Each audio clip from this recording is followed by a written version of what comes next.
नदीकाठच्या शेतकऱ्याने आपण आपल्या मोटर असेल तर काढून घ्या वरी घेऊन ठेवा, कारण की कोणत्याही क्षणी पाणी येऊ शकतं. आपली जनावरे नदीच्या काठी आता चरायला सोडू नका, बांधून देखील नका, कारण की पाणी गोदावरी नदीकडून डायरेक्ट नांदेडकर पाणी येणार म्हणून हे लक्षात येतं. आज देखील राज्यामध्ये सांगायचं झालं तर पण सोलापूर जिल्ह्यामध्ये पाऊस आज देखील पडणार आहे. म्हणजे आज 5, 6 आणि 7 आणखी 3 दिवस सोलापूर जिल्ह्यात मंगळवेढा, जत, सांगली, सातारा, त्याच्यानंतर इकडं बारामती, श्रीगोंदा, त्याच्यानंतर इकडं बीड जिल्हा अहिल्यानगर, त्याच्यानंतर पाथर्डी, ह्या पट्ट्यामध्ये कडाष्टी, ह्या पट्ट्यामध्ये आज 3 दिवस आणखीन पाऊस असणार आहे म्हणून हा अंदाज त्या शेतकऱ्यांना लक्षात येतं.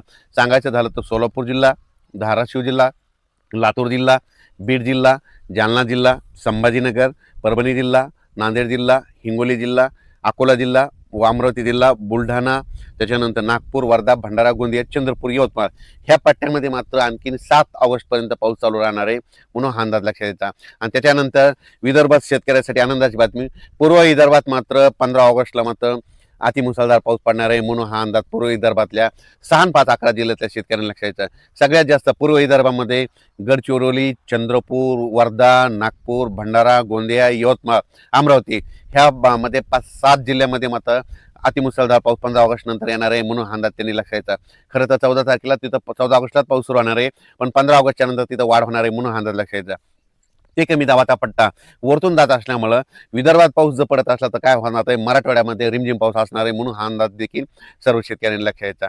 राज्यात सांगायचं झालं तर आज देखील परभणी जिल्ह्यात देखील दुपारपर्यंत ऊन पडेल आणि परभणी जिल्ह्यात देखील दुपारनंतर पाऊस सुरू होणार आहे म्हणून हा अंदाज परभणीकरांनी घ्यायचा. जालना जिल्ह्यात देखील तशीच परिस्थिती राहणार, दुपारनंतर सरी चालू राहतील म्हणून हा अंदाज लक्षात यायचा. त्याच्यानंतर संभाजीनगरकडे देखील सरी चालू राहतील म्हणून हा अंदाज लक्षात यायचा. बीड जिल्ह्यात देखील सरी राहतील म्हणून अंदाज लक्षात यायचा. लातूर जिल्ह्यात देखील सरी चालूच राहतील म्हणून हा अंदाज लक्षात यायचा. नांदेडकडे देखील सरी चालूच राहतील. नांदेड जिल्हा जरा नांदेड, धर्माबाद, बिलोली, तेलंगणा, डोंगळी तहसील त्या परिसरामध्ये थोडा जास्त पाऊस असणार आहे म्हणून त्यांनी अंदाज लक्षात घ्यायचा. त्याच्यानंतर इकडं यवतमाळ जिल्ह्यात देखील सरी चालू राहतील. हिंगोली जिल्ह्यात देखील सरी चालू राहतील. वाशिम जिल्ह्यात देखील सरी चालूच राहतील म्हणून हा अंदाज लक्षात घ्यायचा. आणखीन जवळपास सांगायचं झालं तर 3 दिवस म्हणजे आजचं 5 ऑगस्ट, 6 आणि 7 ऑगस्ट 3 दिवस असाच विखुरलेल्या स्वरूपाचा पाऊस पडणार आहे. सर्वदूर नसणारे अर्ध्या घंटाचा, 10 मिनिटाचा, 5 मिनिटाचा अशा सरी येऊन जातील म्हणून हा अंदाज लक्षात घ्यायचा. म्हणजे रत्नागिरी, रायगडपासून ते पालघर इकडे नाशिकपर्यंत त्या पट्ट्यात मात्र आज पाऊस परत पुन्हा जास्त सक्रिय होणार आहे म्हणून हा अंदाज लक्षात येतात. महाबळेश्वरला पाऊस सुरू होईल, पुण्याकडे देखील रिमझिम पाऊस सुरू होईल.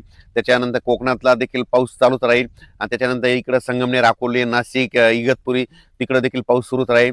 त्याच्यामुळे काय होईल, नंदुरबार जिल्हा, धुळे जिल्हा, जळगाव जिल्हा तिकडे रिमझिम पाऊस सुरू राहील, सरी येतील म्हणून हा अंदाज लक्षात घ्यायचा. 4 ऑगस्टला काल दिवस मावळत असताना तांबडा आभाळ झालं होतं पश्चिमेला. ज्या ज्या ठिकाणी झालं ना तिथं 72 घंट्यात त्या ठिकाणी वरुणराजे हजेरी लावणं हे वाटल्यास निसर्गाचं कारण हे लक्षात ठेवा. तुम्हाला सांगू इच्छितो, इंदापूर, पुणे, त्याच्यानंतर इकडं पंढरपूर, सोलापूर, त्याच्यानंतर इकडं बीड जिल्हा, लातूर जिल्हा, जालना जिल्हा, परभणी जिल्हा, बुलढाणा जिल्हा, अकोला, अमरावती, यवतमाळ, हिंगोली, वाशिम, नांदेड, त्याच्यानंतर वर्धा, नागपूर, भंडारा, गोंदिया, चंद्रपूर, यवतमाळ ह्या पट्ट्यात मात्र आणखीन 3 दिवस सारखा पाऊस चालू राहणार आहे म्हणून हा अंदाज लक्षात घ्या. म्हणजे असा एकदम दिवसभर चालू नाही राहणार, फक्त सरी येत्या. काही ठिकाणी काय होईल, कडक जास्त जिथं ज्या ठिकाणी ऊन पडत तिथं मात्र जोराचा पाऊस 1 तासाचा पडणार आहे म्हणून हा अंदाज या शेतकऱ्यांना लक्षात घ्यायचा. कोल्हापूरचा पाऊस मात्र ते सुरूच राहील. कर्नाटक देखील काय होईल, सरी पाऊस सुरू राहणार आहे आणि तेलंगणात देखील मात्र थोडा जास्त पाऊस असणार आहे म्हणून तेलंगणातल्या शेतकऱ्यांनी अंदाज लक्षात घ्यायचा. तेलंगणात 15 ऑगस्टच्या नंतर जरा जास्त पाऊस असणार आहे म्हणून तेलंगणातले सर्व छत्तीसगड त्या शेतकऱ्यांनी अंदाज लक्षात घ्यायचा. त्याच्यानंतर मध्य प्रदेशकडे एक आता कमी दाबाचा पट्टा जात असल्यामुळे मध्य प्रदेशकडे आता देखील पाऊस पडणार आहे आणि त्याच्यानंतर 15 ऑगस्टच्या नंतर तो मग खूपच पाऊस पडणार आहे म्हणून मध्य प्रदेश, खंडवा, पुरामपूर त्या लगतच्या शेतकऱ्यांना अंदाज लक्षात घ्यायचा. आणि विशेष म्हणजे मोर्शी तालुक्यामध्ये थोडाफार पाऊस कमी पडलेला आहे, तिथं आणखीन वडे नाले वाहिले नाही, तर मोर्शीच्या शेतकऱ्यासाठी आनंदाची बात आहे. तिकडे देखील आता 15 ऑगस्टचा पाऊस येईल आणि तुमच्या देखील वडे नाल्याला पाणी येणार आहे म्हणून मोर्शीकरांनी अंदाज लक्षात घ्यायचा. कारण की अमरावती जिल्ह्यामध्ये मोर्शी, वरुड हे तालुके आहेत, तिकडे पाऊस कमी होतात, तिकडे देखील भरपाई होऊन जाणार आहे म्हणून हे देखील अमरावती जिल्ह्यातल्या शेतकऱ्यांना लक्षात घ्यायचा. आणि सोलापूर जिल्ह्यात देखील आणखीन 3 दिवस चांगला पाऊस आहे, वेगवेगळ्या भागात पडणार आहे. इकडे मसले चौधरीला तिकडे देखील सोलापूर जिल्ह्यात तिथं पाऊसच नव्हता अद्याप, तिथं देखील पडला, पण आणखीन देखील 2-3 दिवस पाऊस आहे म्हणून त्यांनी देखील अंदाज लक्षात घ्यायचा.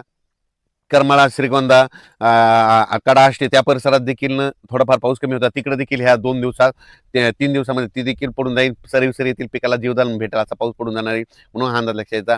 अचानक वातावरण बदल झाला तर परत एक मेसेज दिला जाईल. धन्यवाद. असेल तर काढून घ्या वरी घेऊन ठेवा, कारण की कोणत्याही क्षणी पाणी येऊ शकतं. आपली जनावरे नदीच्या काठी आता चरायला सोडू नका, बांधून देखील नका, कारण की पाणी गोदावरी नदीकडून डायरेक्ट नांदेडकडे पाणी येणार म्हणून हे लक्षात यायचं. आज देखील राज्यामध्ये